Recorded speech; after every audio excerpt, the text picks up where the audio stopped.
Hi, Jessica. Thank you for taking the time to be with us here. As mentioned in my intro, today we're talking about data and algorithms and how all of this affects the workspace, in the platform economy, in the regular work, and so on. But before we start with the questions and so on, yeah, tell us something about us, like who you are, what do you do, what is your field of interest, and so on. Yeah, thanks for the invitation. I am Jessica Pidoux, director of the NGO Personal Data IO. We advocate for personal data rights, so anyone can recover their data, and that these rights are implemented correctly by companies, by platforms. I am also a researcher in Sciences Po Paris, where I make citizen science. The idea is that I research how citizens work with researchers outside the labs for social change and to inform policies. Okay, yeah, thank you. Great. Okay, then I would suggest let us just cut straight to our like topic. The topic, like I said in the intro, it's like data algorithms, and the focus is algorithmic transparency.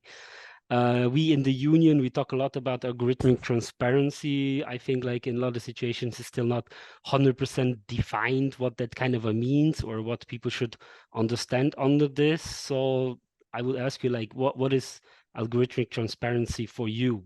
Like if you also think about in the terms of, data, as you said, but then workspace and other kind of aspects of it.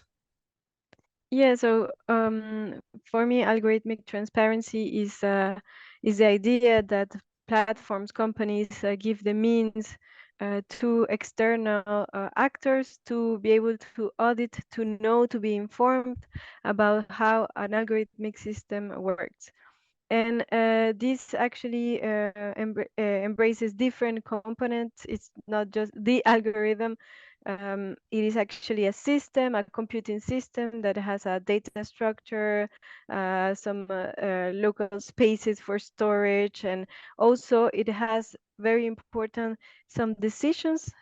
These are mathematical operations that are made in a computing system to know how the algorithm or the system took some decisions and based on which data that was collected. Yes, so I think in general there are like three phases to the whole kind of a system, algorithmic system. I think like the first is the data collection, where actually I don't know, they use different kind of sensors or whatever to actually collect data. Then the middle, I think it's like the analysis of data, the computation, and then out of this we have like decisions or interpretation that the algorithm then suggests. Would you say this is kind of in the way how this functions, or how is this whole construct actually working, like functioning? Yeah, well, exactly. You're saying different steps that a computing system needs to be able to give an output. So, for example, data analysis, the idea that you collect data from a platform like Uber, for example, the profile of a client, the profile of a driver, and you also then collect geolocation data where a client was picked up and where it was dropped. This all is information data that is collected, and then you analyze it with algorithms that are going to take a decisions about this data for a final output that is, for example, giving the best price for a client or the best rate for a driver. But it is, well, all these processes, there are others defining what to collect, defining the structure, the format of the data.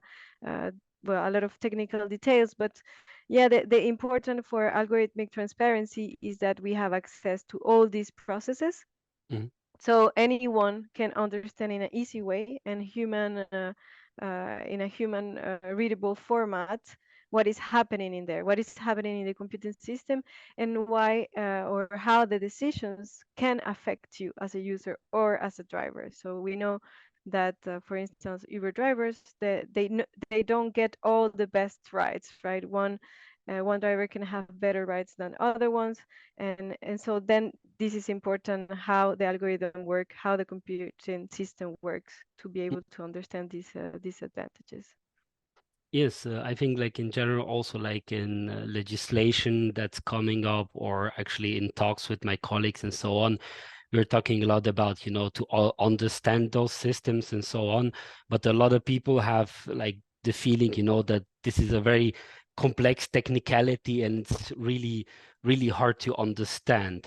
But I think like once when we were talking, the key point to actually understand this and just don't believe what, for example, the companies like saying to the workers or to union representatives and so on, is to have a look at this data yourself, for example, with the help of experts, for example, as you are, and so on.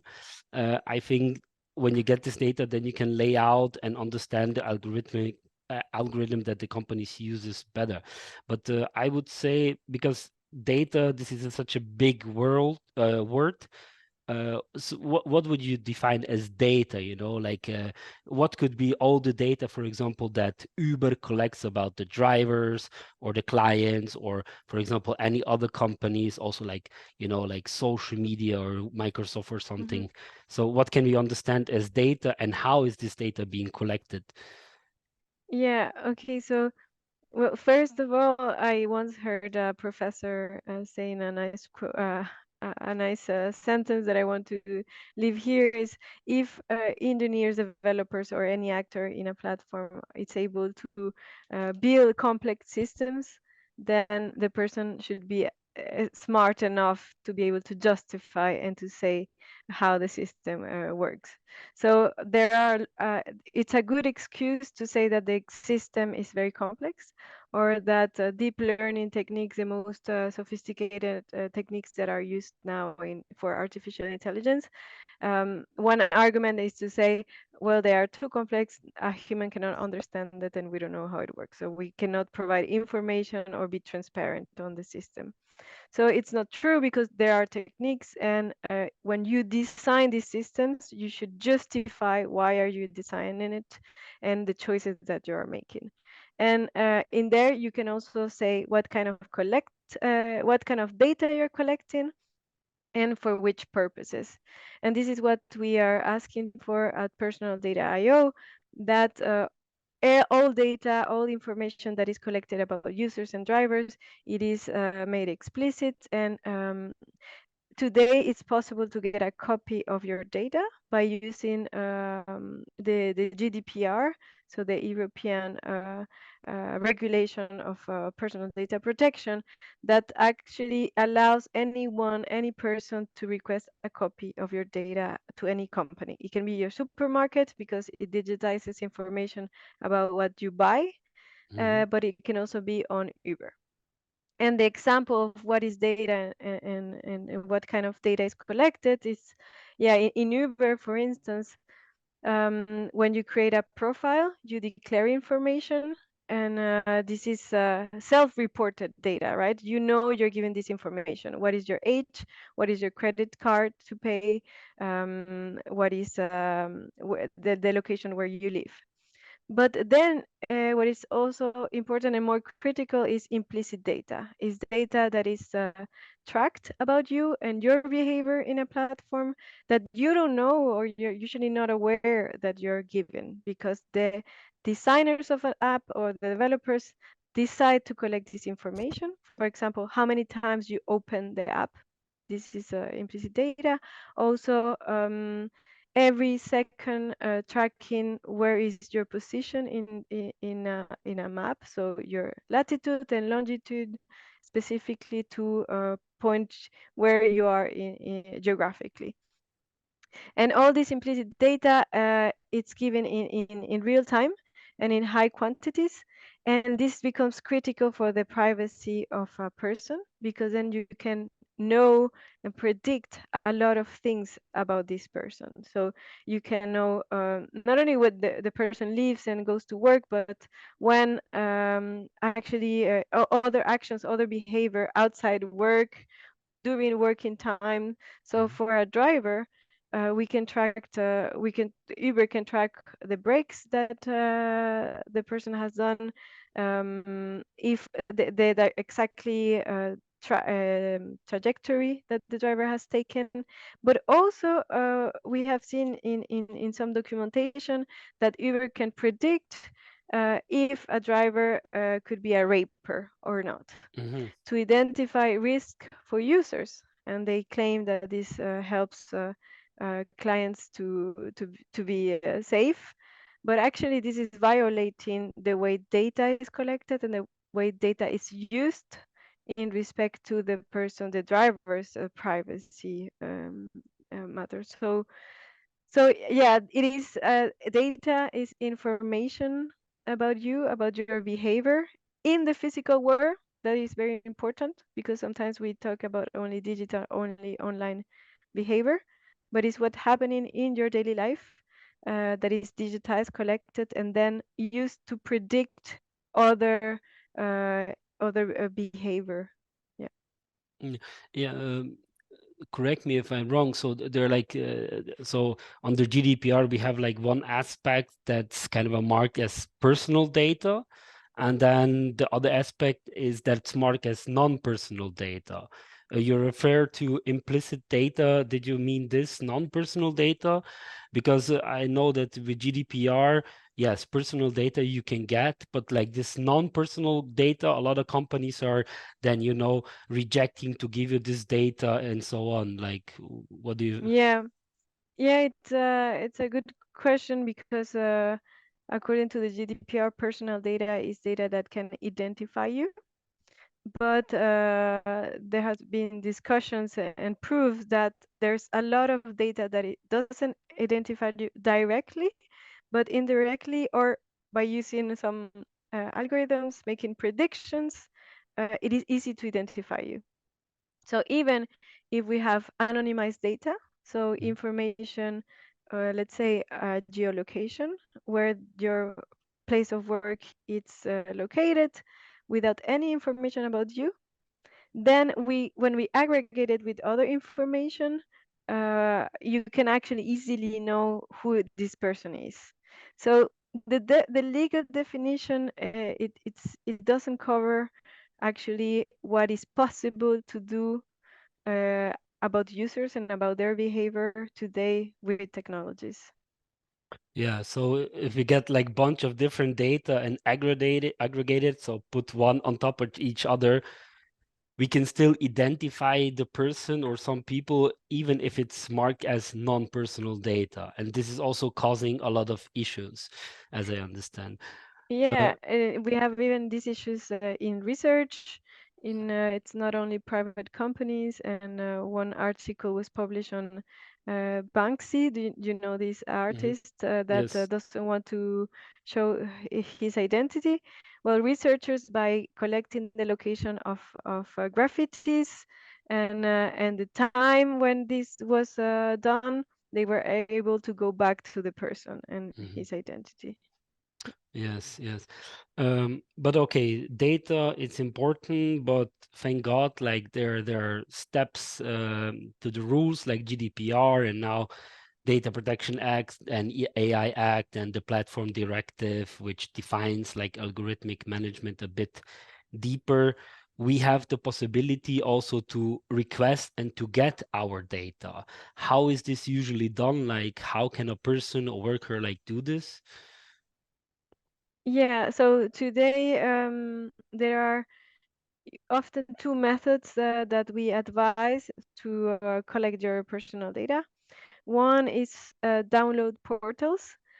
These are portals that are available in some platforms like Uber, and in some countries also, because we have seen that platforms do not give data in the same way or in the same amount in all countries. So download portals are if you go to your mobile app and you go to usually privacy or security parameters, you're going to have a button where you click and you can request a copy of your data. And you have it on Netflix, also Spotify, Facebook. But this data is limited. Uh, platforms only give, for example, the last 2 months of activity in the platform. And it is an automatic actually Mm-hmm. generate a copy of your data.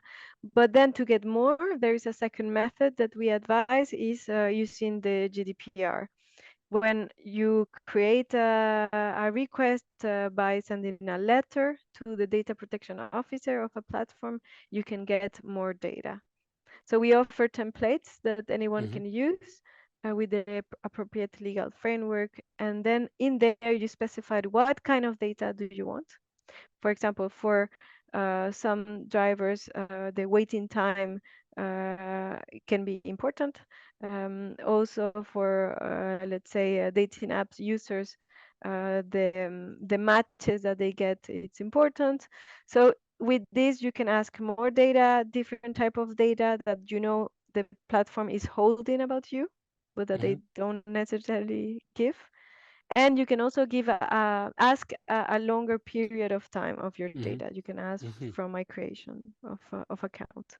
Yeah. So in general, for example, those companies, they're actually holding this data for a much longer time than they are actually like giving out in the initial steps. So then you have to be a bit, like Hmm. put to the front and say, hey, I am aware that you have more data. There's like, give us more.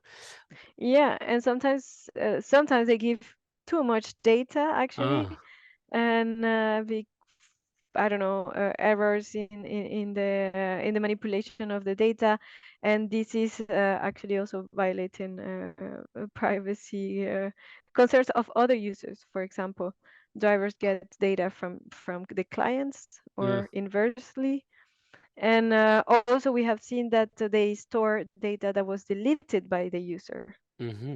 Ah, even that. Okay. Hmm. But in general, like so to say, everybody that uses kind of a systems where data is collected, either for example Google search or social media, or for example in the workspace, I don't know, Microsoft systems or platform apps like ordering taxis via Uber or ordering food and so on. Everybody can request this data. For example, also the user, the client can request the data. Hey, give me the data that you have on me when I ordered, I don't know, food. But also, for example, people working for platform companies, they can also request this, or any other worker, for example, in whatever office spaces, wherever people work, they can request this data. Yes, exactly. People doing home office, for instance, they can Mm, request a copy of their data to Microsoft mhm. if they use Teams.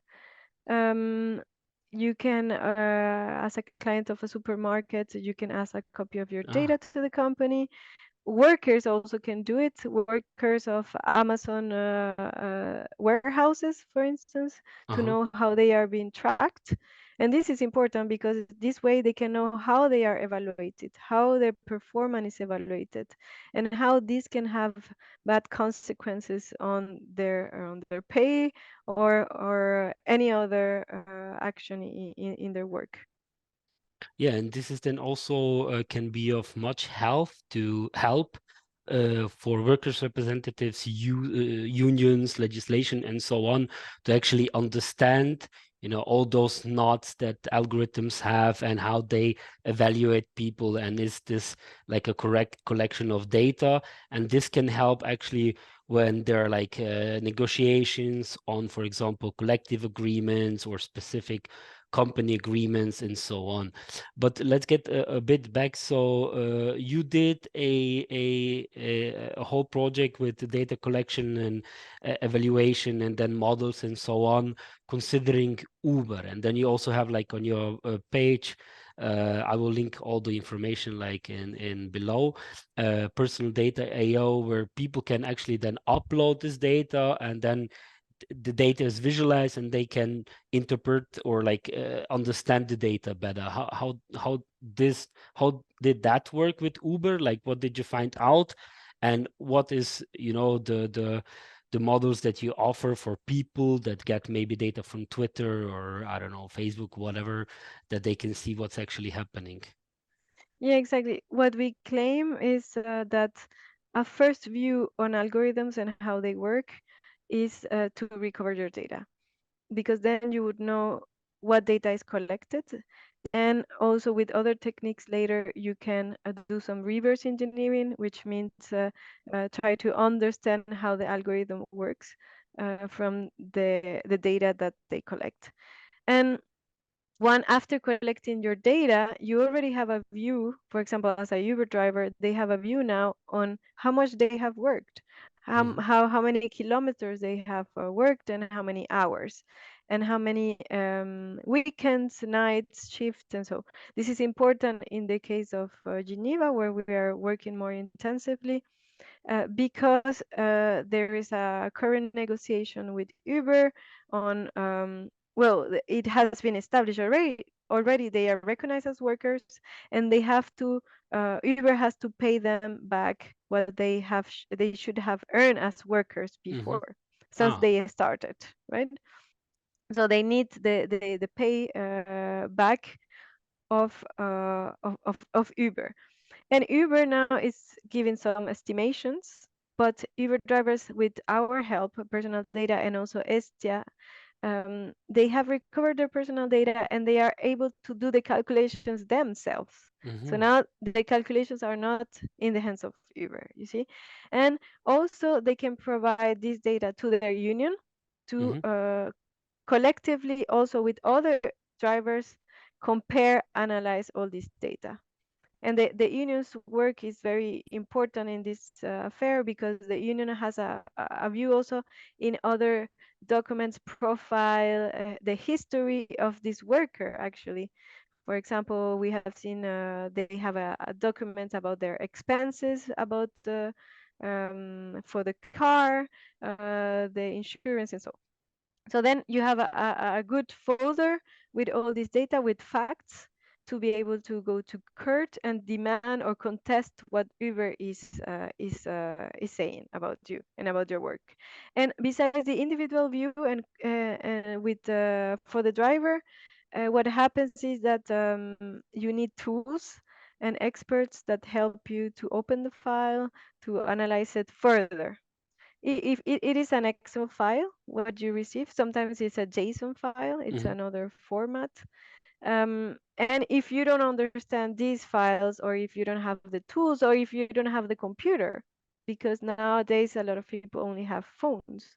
So you need resources, and this is what we provide. Estia AI is producing tools online for free in open access at digipower.academy, where you can open this file, you can visualize the data, you have statistics, basic statistics, and you also have a map to visualize all the writes that you have made, for instance. And this is not stored by us. This is running locally in your browser.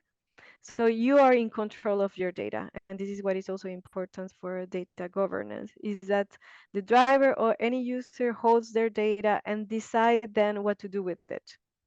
And what we do, Personal Data IO, is that we help users recover their data, then analyze it in these tools, and then the next step and the ambition that we have with drivers, riders, and any person, is that we start to manage and repurpose this data.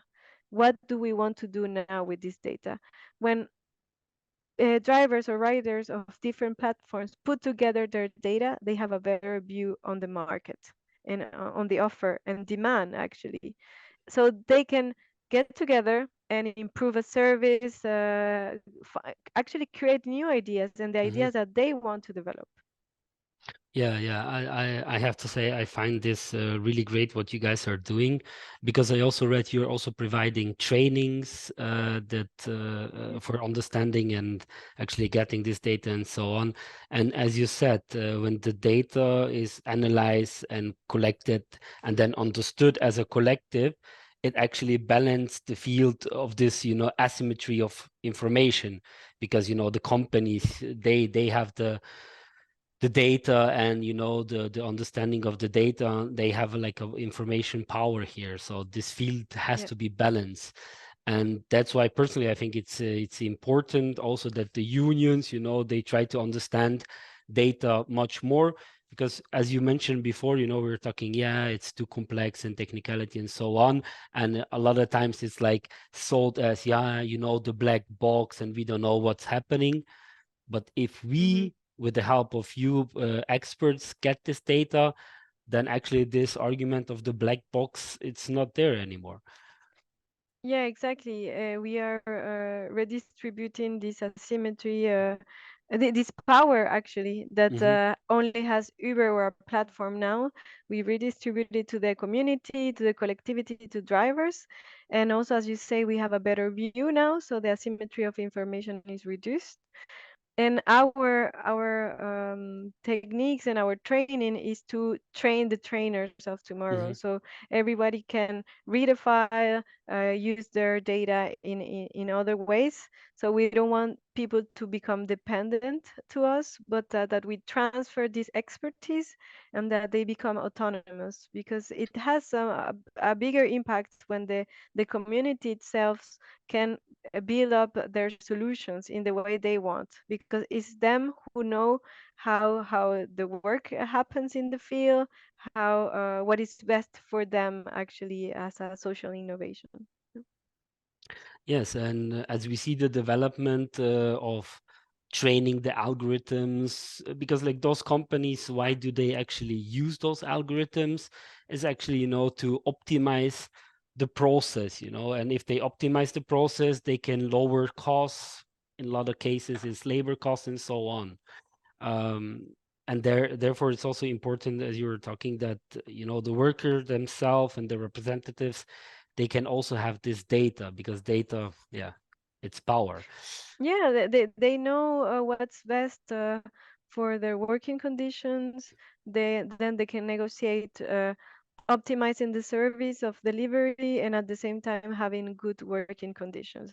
And one example important for riders is in the delivery service, elevation is very important, Hmm. right? For the force and for the time of delivering something in good conditions, efforts, and so actually when you get the data back from a restaurant or from a platform, then you can see what is collected and say, this is relevant for us, this is not relevant for us, this is relevant for the business. So you have visibility and you start to negotiate, and then you have more power. Yes, and also like a lot of examples. One that you mentioned before, like if you can get the data and you can understand the data, then you can also see if you're paid correctly. And if this is not the case, as you said before with Uber, then you can like request this payment to be covered, because we can here talk about like loan theft and stuff like this. And then also these algorithms that they profile you, so they analyze a lot of inputs, and then they build like profiles of people, so to say, who they are, what they are, how do they behave. And if the workers don't have actually a word or this power, they cannot like reject this profiling, actually definitions. Yeah. Yeah, exactly. Actually, data should serve a good accountability of work. Hmm. And what happens today is that Uber, for example, gives you in the app the earnings in a PDF or with stats in the interface. That actually, if the drivers do not also document every ride, sometimes in papers or in Excel, they cannot verify if what they earned is actually accurate. Hmm. And this is the case in Geneva, that only those drivers that kept detailed tracked every day of how many hours they worked, how many rides and the commission that was paid. Actually, they don't have any other tracking, any other information to now justify to the state that they should have earned more than what Uber is saying. Yes. So, yeah. Just like one example that we had here with the food delivery company, yeah, digital tips. And at the end of the month they tell you, you got like whatever 10 euros digital tips. is this true? You never know, because you cannot see who explicitly gave you this tip. It's just a number that is written there. So how should a worker know?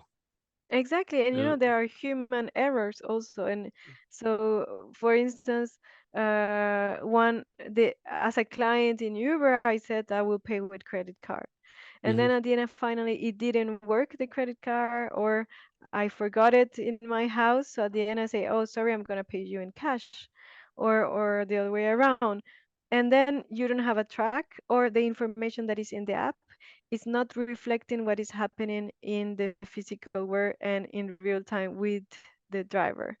yeah, So data also cannot, it is important to say that data cannot reflect everything that happens in the field, in the physical world.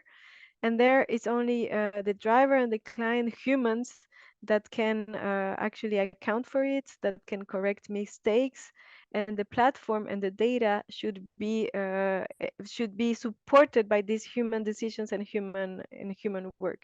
They have to yes. work together. Now we have this idea that we can digitize everything, that the platform will respond to any problem for workers and for clients. Yeah, yeah. I just like we're already like quite long. I would just have two, three questions. A personal interest. I don't know. You probably saw the latest, AI stuff that's happening with Chat GPT or like Mid Journey and stuff like this. Personally, I find it like, yeah, really amazing what's actually happening there, and also the rapid growth, of those algorithmic systems. What's your opinion on Mm. this? Yeah, well, also I have tried Chat GPT, and it's incredible how the answers and the efficiency that the system can provide is very impressive.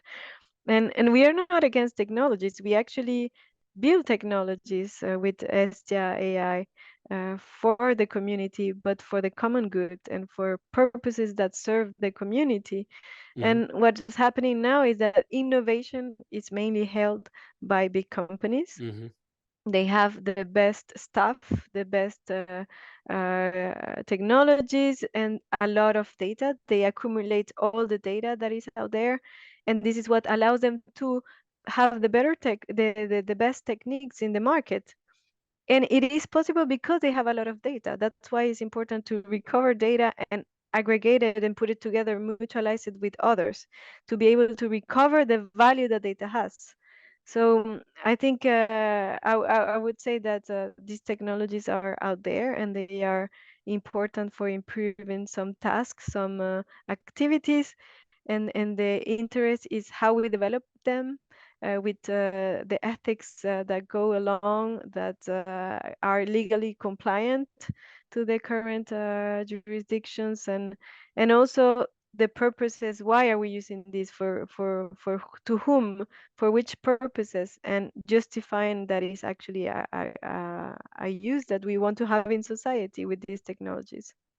Yes, I agree. I think this is a very important point, especially like in the regulation aspect, like to actually, what kind of a data can be collected, okay, but what kind of a actually, so if you look at the algorithms, what kind of a suggestions the algorithms can give. For example, in the workspace, can algorithms suggest who is going to be fired or not? Because as we were talking, there can be so much data accumulated, and yes, there's a lot of bias and discrimination. This is all known, but can algorithms make decisions who's going to be fired or stuff like this? And I think regulation here is very important because of this Mm, asymmetry of power. Because data yeah. is very, very important as we're talking.